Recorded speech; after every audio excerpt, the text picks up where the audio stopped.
One. Hello, everyone. Welcome to Pitufo Angels interview with Sandra Maria Anderson. Hello, Sandra. Hello, thank you so much for having me, Andreas. Thank you so much for being with us today. So, for those of you that don't know Sandra, she's an amazing public speaker, coach, fitness instructor, survivor, an active NCNW Human Trafficking Committee member that strives to heal trauma and to help people overall. Her mission, as our mission, is to serve and impact true transformation in individuals, families, and communities. So here is Sandra. I'll give Thank you a you little so bit much. of time to introduce yourself. Thank you so much for having me. I'm just so honored that you would invite me to your platform, and I'm honored that God would do the work that He's doing in my life right now. I can tell you right now, Andreas, it's not me because so many years ago, I just didn't want to live anymore. And to make it where I was to where I am now is a testament to God's grace and His mercy and His power to do exactly what He said in Psalms 23. And Psalms 23, there's a passage that says, He restores my soul. And that's what's missing all over the nation and around the world today is we have lost our souls, we've lost our way. And I'm so grateful for the love and grace of Christ, who while we were yet sinners, He died for us to save us and to restore us. And so I'm just grateful. Thank you. Thank you. Thank you so much for letting us know about that hope from God, that is given to everyone, actually.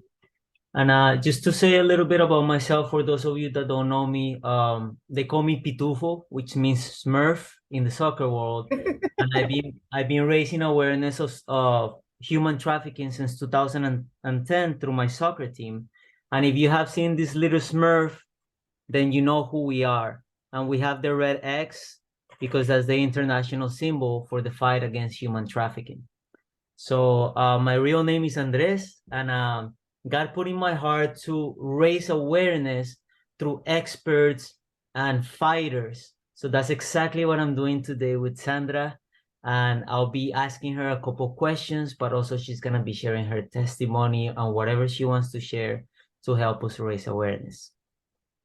So I guess the first question I have for you, Sandra, is what is your kind of like your testimony in regards to fighting human trafficking and in regards to trauma?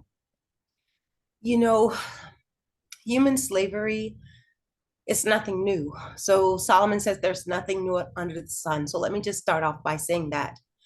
However, although it's nothing new, it doesn't take away the inhumanity, the dehumanization that victims go through, and then the lifelong consequence of human trafficking, and not just for survivors, but to their families and to society, because human trafficking impacts not just the traffickers, especially when they're prosecuted, and not just the survivors when they get out.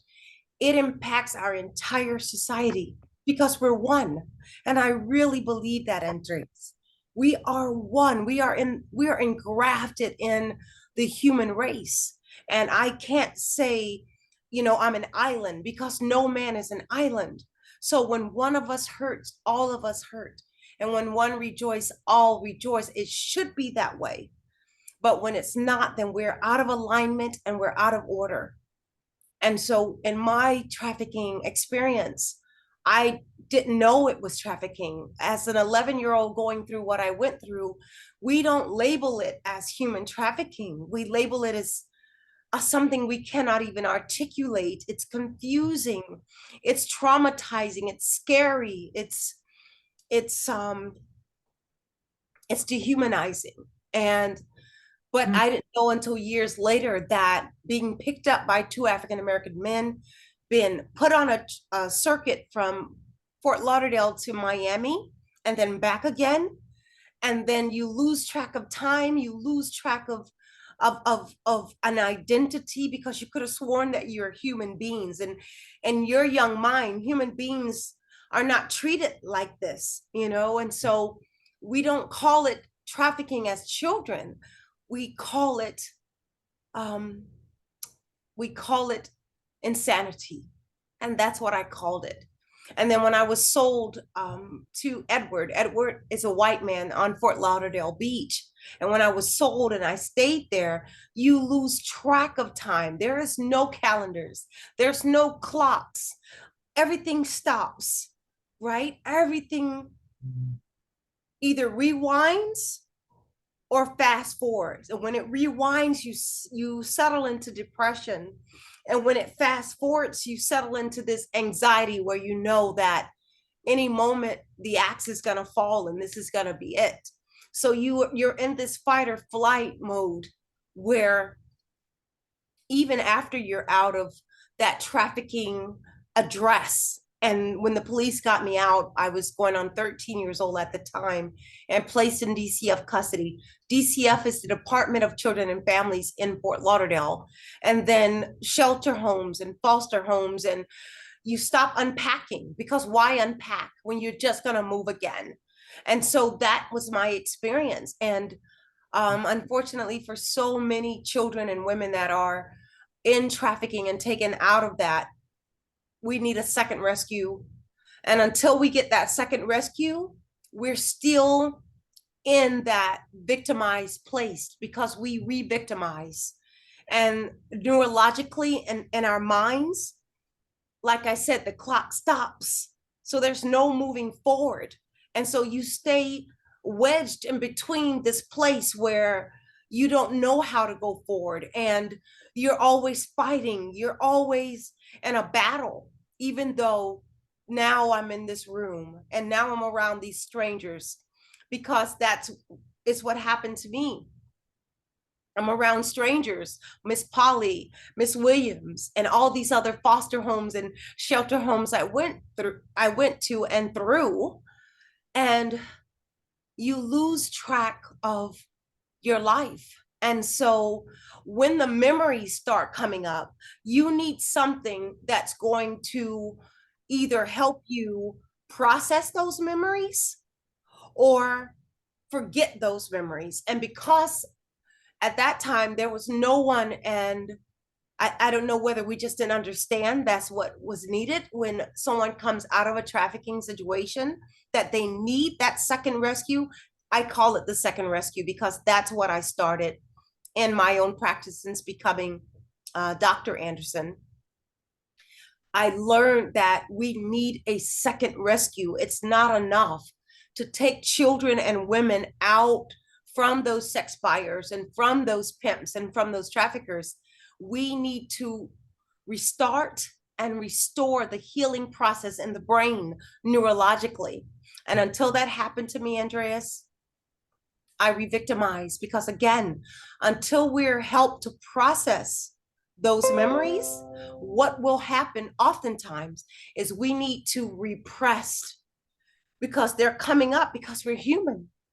And because they're so traumatic, I needed to repress them, almost act like nothing ever happened, because I did not know what to do with them. And when I didn't know what to do with all the monsters, when I did not know what to do with all the anger and the feelings of shame and guilt, then I re-victimize and I re-traumatize myself. And that looks like, Andreas, crack cocaine addiction in my life, suicidal attempts, a suicidal ideation, which is suicide attempts, alcoholism, being put out as a free-for-all. So you're becoming promiscuous, and on and on and on the stories go. And so that's what happened in my life. And I'm so grateful, because I didn't think I would ever come out of addiction.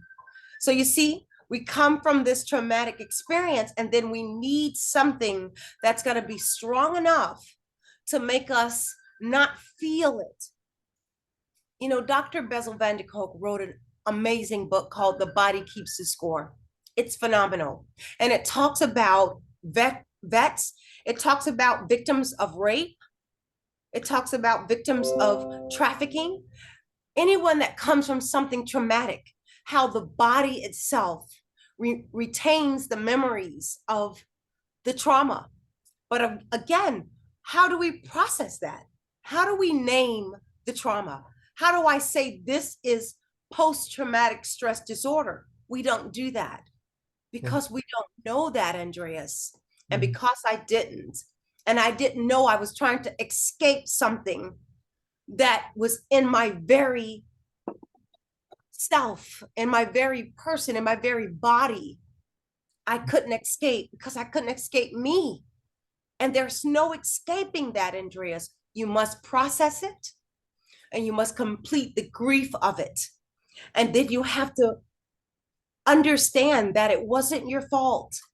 And so the shame and guilt that's associated with rape, with trauma, with trafficking, we are able to now process that and begin the healing of what felt like inescapable wounds.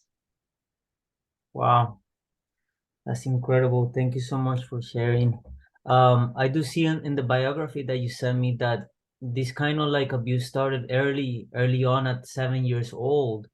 And like you just mentioned with us, it continued with trafficking at 11. Um, what can we do as a community? What can we do as heads of households? What can we do to keep our children away from getting abused, getting trafficked? Andreas, I'm so happy that you started that off with heads of household. You took it right to the family, and that is the source. You know, being touched at 7 years old because my parents divorced and my mother remarried someone that hid his pedophilia. He hid his insatiable appetite for innocence. And because of that, you know, my youth was taken. My childhood was ravished because my stepfather didn't get the healing that he needed. And when people are hurt, they often will hurt others. And that's what happened.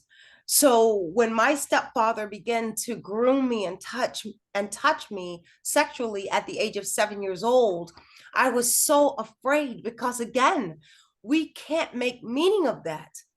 I don't know anything about that. I know about Wonder Woman because I loved comic books. I was a comic book nerd, and every kid grows up wanting to be a superhero. I love reading. I love writing. I love poetry and music. I don't know anything about sex.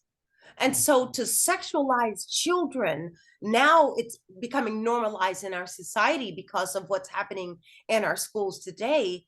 But when I was growing up, I did not want to know about sex. I had no question about sex because I didn't care. That's not how we're wired in our early childhood development.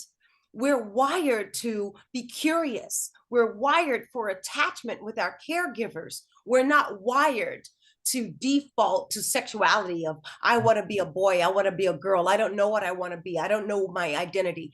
That's not our wiring. That's downloaded and our childhood. It's downloaded by experiences that awakens too soon that maturity, right? And so in my own life, that was awakened at an early age. And unfortunately, when these um, experiences happen to us at a very young age, we can't process that. Of course. We can't make meaning of that. Listen, according to neuroscience, according to psychology, the brain is not even developed No, until about 25, 26 years old. So even what we say in society that you're 18, you're quote unquote an adult, I would beg to differ. no. That brain is still maturing. Oh, And we now know that until we are matured, how can we make meaning of sexuality, of partnering, of parenting. That's why we see in our society today, child abuse is out of control, divorce. We're playing house and don't even know what we're doing. We're broken people because we're starting too early. We're not getting the help that we need when we're broken, when we're hurt, when we're touched at a young age. And so what happens, Andreas, is we transmit trauma. We transmit it subconsciously. We don't know that we're doing that because I can only give my children what I have. If course. I don't know how to speak Spanish and I'm an English speaker, I can't teach that to my child.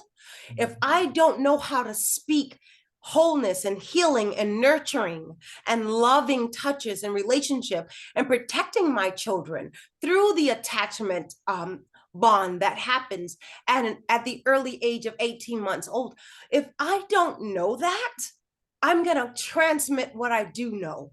And so if I had this harsh parenting style, I will transmit that.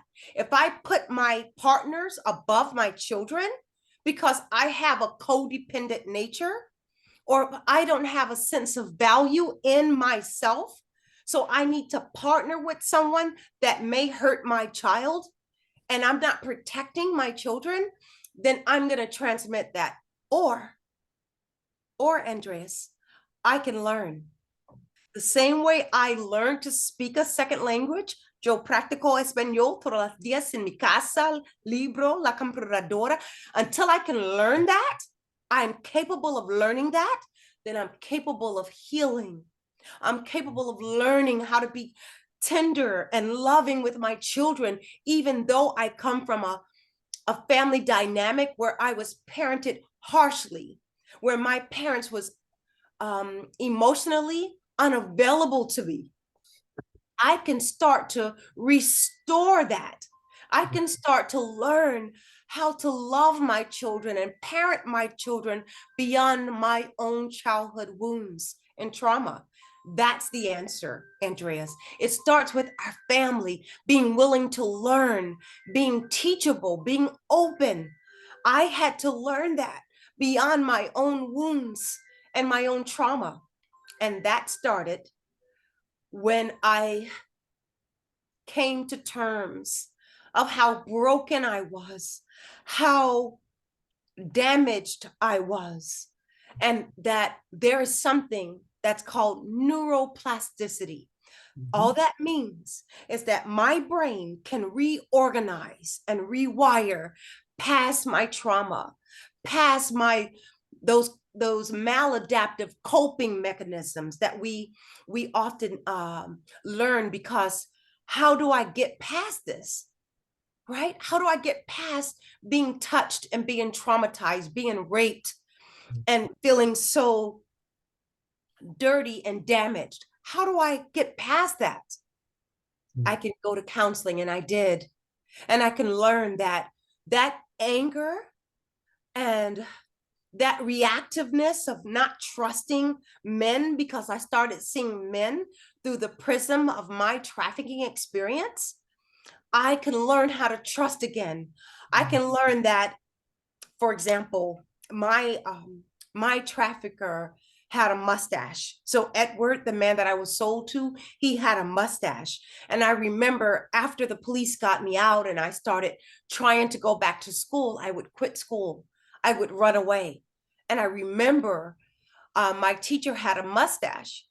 But because of that projection, and because I could not differentiate that is not that, this is not that, he is not my trafficker, that smile is not deceptive, right? I had to learn to be in time again and not to straddle time, because remember what I told you, Andreas, time stops in the trauma experience. It literally stops for us. So we lose track of time because we need to dissociate to survive. And so when it was safe again for me, I didn't know it was safe. So I would always dissociate because, again, the body keeps the score. I didn't feel safe in this body. So I would leave in my mind. I would escape in my mind to a place where I felt safe. But while I'm gone, I'm a free for all. I'm putting myself out there to be hit, domestic violence, to be raped, putting myself out there for it to happen again and again and again. And these very dysfunctional patterns don't end until I get back home. This home, I come back to myself. And in order to do that, I have to be vulnerable and willing to feel the pain.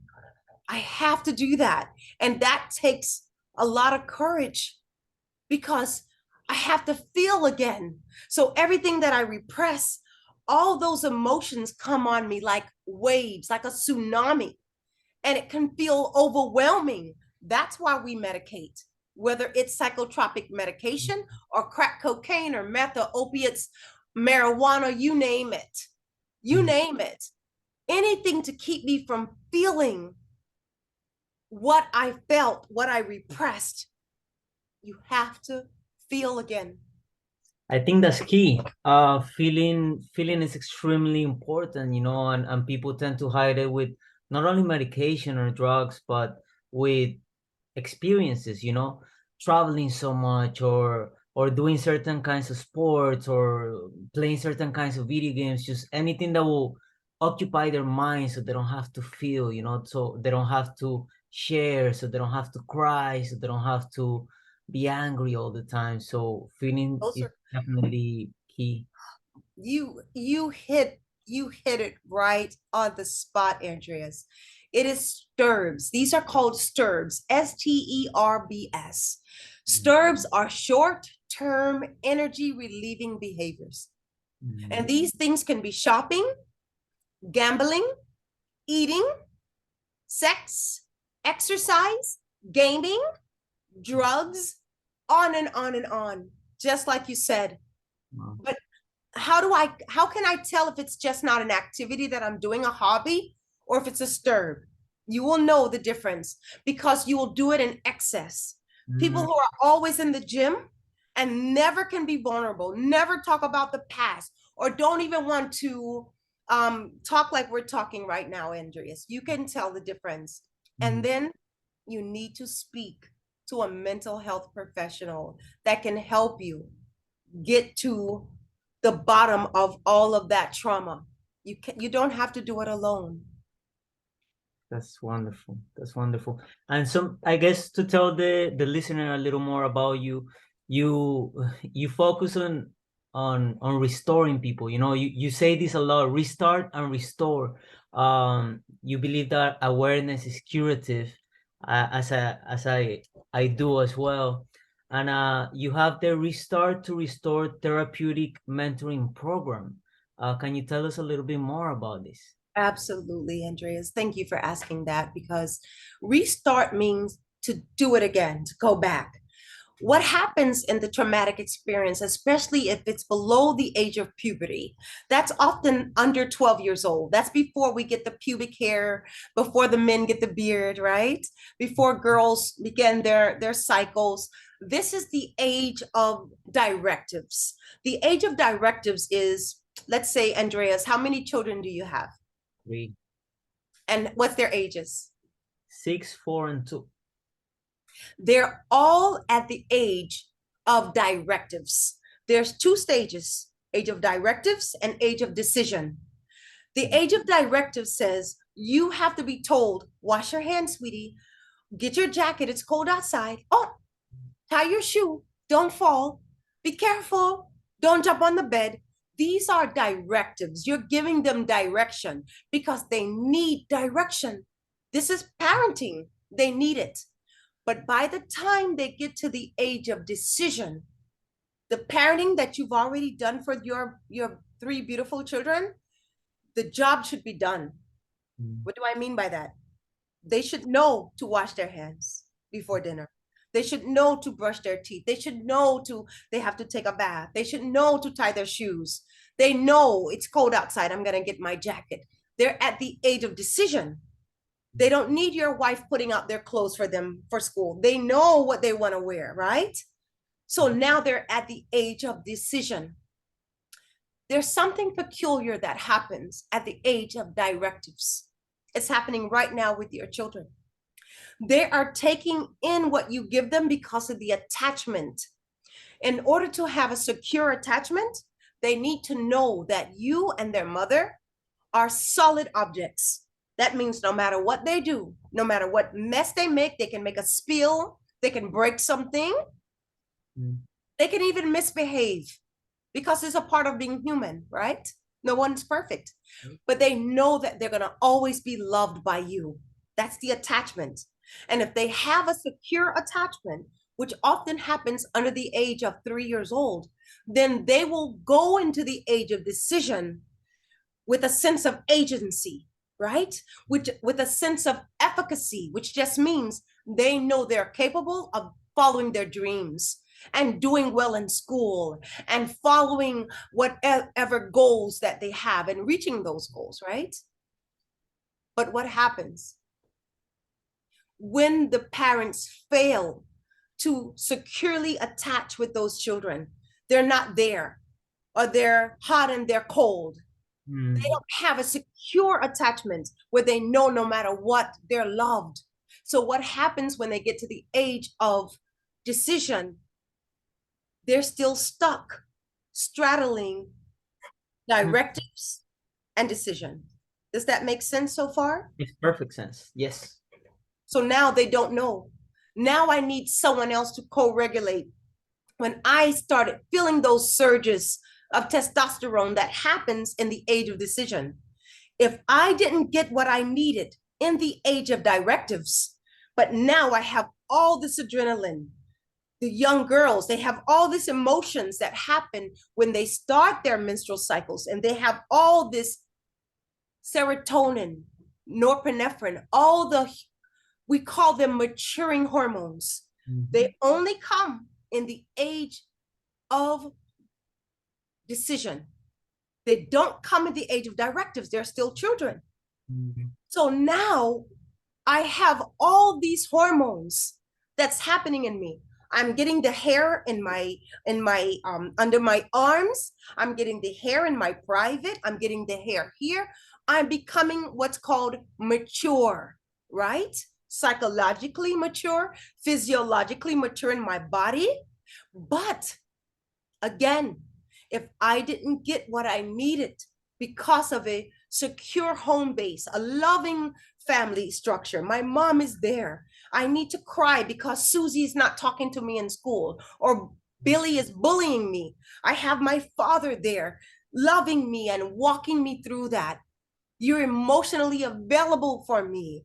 You're teaching me to pray and say my prayers at night, and whatever faith and higher power you're giving my life. Now, whatever is going to happen to me in my maturing process, as I reach the age of decision, I can make good decisions, right? Because now, with these maturing hormones, I'm able to mature. Restart to restore means in childhood trauma, the hormones that come here, when I'm here at the age of directives, now it stops the hormones from coming. Let me tell you what it looks like. When I'm at the age of directives, get your coat, brush your teeth, time for a bath, I don't have those hormones. If I'm wounded, if something happens, my grandmother passes and I'm young, but I didn't go through that loving family that helps me with that grief, or if I move, or my parents divorce, which is the worst. Divorce is the worst on kids. We don't understand that. Yeah. We don't understand when we break up in divorce, whether it's good or bad, whether it's domestic violence or not, the child needs to know it was not their fault. The child needs to know mom still loves me, dad still loves me, I'm gonna be okay. But no one's talking to the kid. No one's talking through the process of grief, of divorce. So what happens now when the hormones come, the maturing hormones, the hormones that help me make a decision, the trauma pushes back on the hormones. So they never come. So Wow. I remain stuck in that young developmental stage. So if it happens at 7, my parents divorce. If it happens and I'm 7 and I'm touched by a family friend or a family member, a stepfather, or someone in the family, I'm touched sexually. The hormones that needs to come to help me mature never comes. Wow. So now I'm arrested in development. I'm stuck at 7. I will become 17, still 7. I will be 27, still 7. I will be 35. You get the idea. I'm Yeah. still 7 until I restart the maturing process where I can open up the maturing gate to let the norepinephrine, the serotonin, all those hormones that needs to come in for the stage of decision. Now they can come in because now I can restart that to restore homeostatic balance. Does that make sense? Oh, that's so powerful. And I'm pretty sure this applies not only to, you know, people that have suffered through, abusive trauma, but so many other things. It's really, really powerful. Thank you for sharing with us. It's my pleasure. And I guess another thing, so we have already spoken about how it all starts in the family. We have already spoken about like restarting and restoring. You told us about your testimony, and to me it's just incredible how much you have overcome and how God has used you to heal people and to bring light to this world. I mean, for those of you that don't know, Sandra, has a bachelor's in human services, master's in organizational leadership. She has a doctorate now in community care and counseling, marriage and family therapy. I mean, she's a fighter and she's an amazing, incredible example.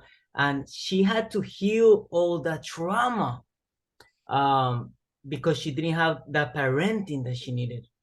She didn't have that care that she needed at that tender age. So I always wear this sweater. I don't know if you can see it. Porn kills love.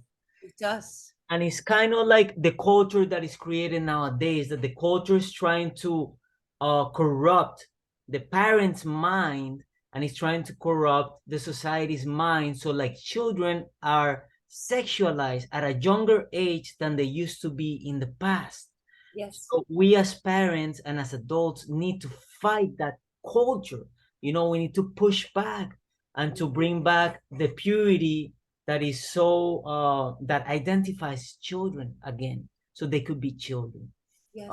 What advice do you have for people out there that maybe have not a good idea what human trafficking is or how it happens, for them to protect their children, or maybe any teenager that's watching, for them to protect themselves?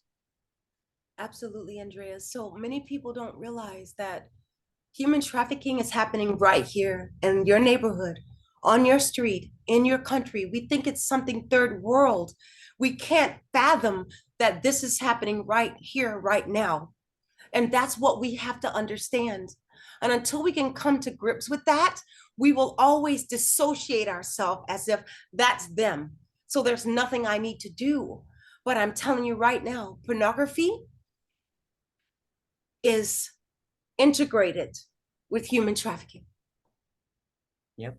And pornography is a hijacking of the amygdala, or better yet, of the conscious.